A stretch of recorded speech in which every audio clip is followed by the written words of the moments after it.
गैर यकीनी सूरत हाल है। दूसरी जानिब यूरोपीय यूनियन भी ये कह चुका है कि हम फौजी इनखला के बाद भी ये कोशिश करेंगे कि अफगानिस्तान में मौजूद रहें। ये जो एक सूरत हाल है, इससे भी ज़ाहिर गैर यकीनी की फ़ज़ा पैदा हो रही है। क्या लगता है आपको कि जिस तरह तशद्दुद अभी इनखला के बाद से बढ़ना शुरू हुआ है, ये आगे जाके क्या होगा फिर?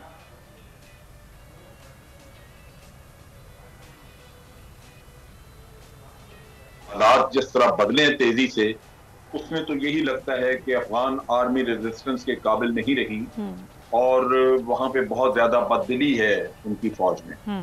उसकी दो बड़ी वजूहात हैं। एक तो ये कि अफगान एयरफोर्स इतनी स्ट्रांग नहीं है, उसकी मेंटेनेंस वगैरह का वो इंतजाम नहीं है जो कि अमेरिकन अपनी एयरफोर्स के जरिए इनको फायर सपोर्ट दे रहे थे, वो अब उनको नहीं मिल रही। दूसरी तरफ ये है कि अमेरिका का यूं अचानक छोड़ के चले जाना, ये भी एक डिमोरलाइजिंग फैक्टर है। उनकी वो इमदाद और वो जो कहते हैं कि जनाब हम यहाँ पे कुछ न कुछ प्रेजेंस रखेंगे, वो अब मुमकिन नहीं है, वो रही नहीं। तो नतीजा ये है कि अफगान आर्मी को नजर आता है कि ये जंग अब जो कुछ भी है वो उन्होंने अपने आप पे लड़नी है, जो पॉसिबल नहीं है। अफगान तालिबान का तरीकाकार ये है कि वो इनको पैगाम भेजते हैं, वो इनके साथ एक नफ्सियाती गेम खेल रहे हैं।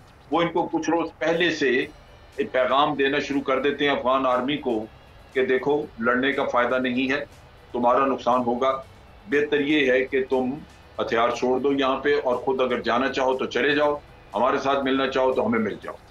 तो कुंदूज वगैरह में देखने में आया है कि वो अपने वेपन्स छोड़ के तो वहां से फरार हो गए फौजी उनके। जब तालिबान अंदर मूव करके गए हैं तो रेजिस्टेंस तो सवारी पैदा नहीं होता, क्योंकि वहां कोई उनमें से उनकी आर्मी में से कोई लोग थे ही नहीं जो रेजिस्ट करते।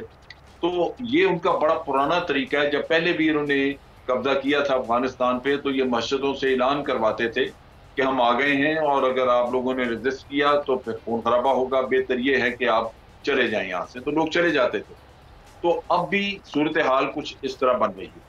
अब चीज ये है कि ये जो एयरबेस वगैरह को वहां पे ये काबुल एयरपोर्ट को जो सिक्योर करने के लिए जो बड़ी परेशानी है और टर्की को कहा जा रहा है, उसकी बुनियादी वजह यही है कि ये यहाँ पे अपने एम्बेसीज वगैरह जो मौजूद हैं उनको प्रोटेक्ट करने के लिए या उनके साथ राब्ता रखने के लिए बाहर से ये चाहते हैं कि एयर लिंक मौजूद रहे, और अगर वो खत्म होता नजर आया तो ये एम्बेसियां भी पैकअप कर जाएंगे, तो फिर आप सपोर्ट वहां पे कैसे देंगे?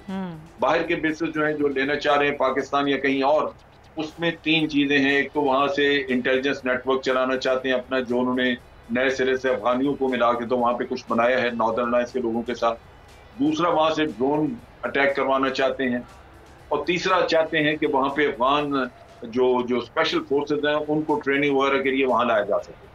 तो ये वो चीजें हैं जो कि ये करना चाह रहे हैं, लेकिन चूंकि इनको न सेंट्रल एशिया में बेसिस मिल रहे हैं न पाकिस्तान दे रहा है, तो उसके लिए इनको काफी मुश्किलात हैं। फिलहाल तो ये अमरीकी जो है सपोर्ट कर रहे हैं, बहर अरब में इनका एयरक्राफ्ट कैरियर है, वहां से कर लेंगे, अगर जरूरत पड़ी तो वहां से इनकी एयर सपोर्ट वगैरह जाएगी। लेकिन वो भी इन्होंने शिफ्ट करना है, साउथ चाइना सी में ले जाना चाहते हैं, जो कि यहाँ पे रोनाल्ड रेगन इनका एयरक्राफ्ट कैरियर है। तो जब ये चीजें हिल जाएंगी यहाँ से, लेकिन तो फिर उनको सपोर्ट करना बड़ा मुश्किल होगा। तो इन हालात में लगता यही है कि अगले 5-6 महीने में तालिबान यहाँ पे अगर काबुल पे काबिज ना भी हुए तो 90% अफगानिस्तान जो है वो उनकी कब्जे में चला जाएगा, जो कि बड़ी गलत सूरत हाल है।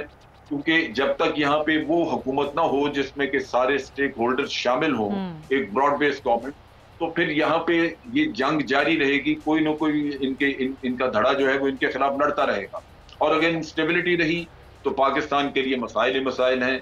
वहां से पाकिस्तान के खिलाफ दहशतगर्दी भी होगी, वहां से रेफ्यूजीज भी आएंगे, वहां से वेस्टर्न बॉर्डर जब वो इनसिक्योर हुआ तो वहां में फिर ट्रुप्स भी रखने होंगे। यानी पाकिस्तान के लिए इनस्टेबल अफगानिस्तान की जितनी भी मुश्किलात हो सकती हैं वो सारी बिल्कुल फिर भी मौजूद।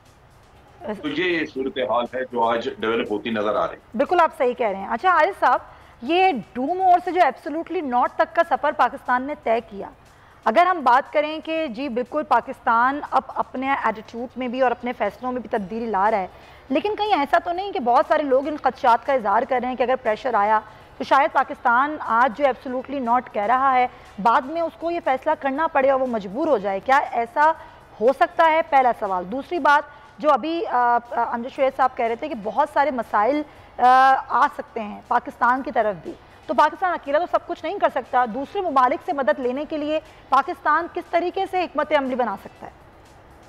देखें सुमैया, सबसे अहम बात यह कि एब्सोल्यूट नॉट की बात है ना, for the first time Pakistan ने as a strong Islamic nuclear state behaviour करना शुरू किया।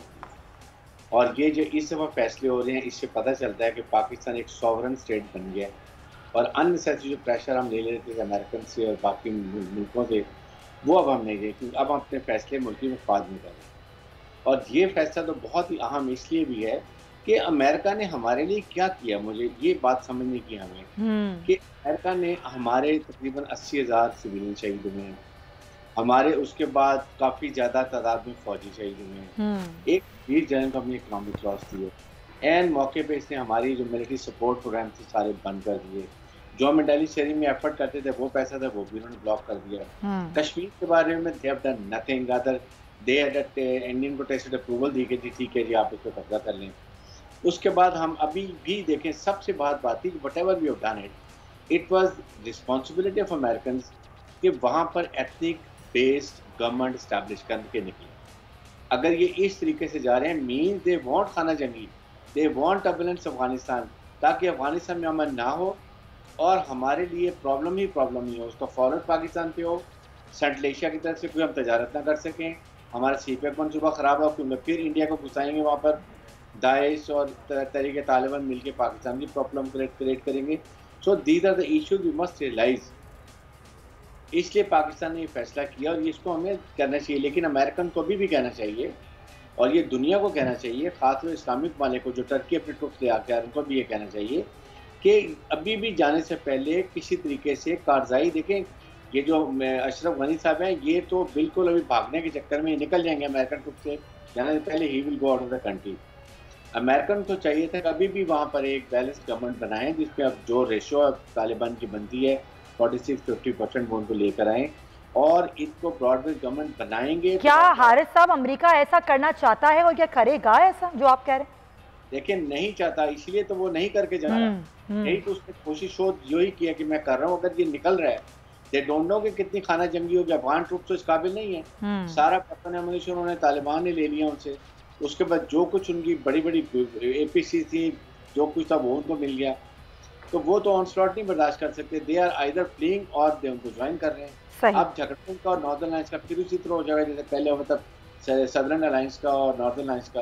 तो यहाँ पर ईरान को हमें लेना चाहिए था। चाइना, पाकिस्तान, टर्की बहुत ज़्यादा स्टेक होल्डर्स हैं, तो हम इसमें बहुत एहतियात की जरूरत है। पाकिस्तान को चाहिए इमीडिएटली इससे पहले अपनी फेंसिंग कंप्लीट करें। जो बॉर्डर एरियाज के साथ हमारे प्रोविंसेस, हमारे फाटा के एरिया लगते हैं, वहाँ की एडमिनिस्ट्रेशन बहुत अच्छी हो, वहाँ के लोगों को बहुत सहूलियात दें ताकि वो लोग दोबारा अफगानिस्तान के लोगों को मत सपोर्ट करें। आई अंडरस्टैंड जो रिलेशनशिप्स हैं, लेकिन यहाँ ज़्यादा उनको आराम हो। Can we afford to have पहले 3 मिलियन हम रेफ्यूजीज़ को जहाँ रखा हुआ है, कितना ऑन इनफैक्ट आएगा रेफ्यूजीज़ का। So these are the all things. Subscribe करें और बेल दबाएं ताकि कोई खबर रह न जाए।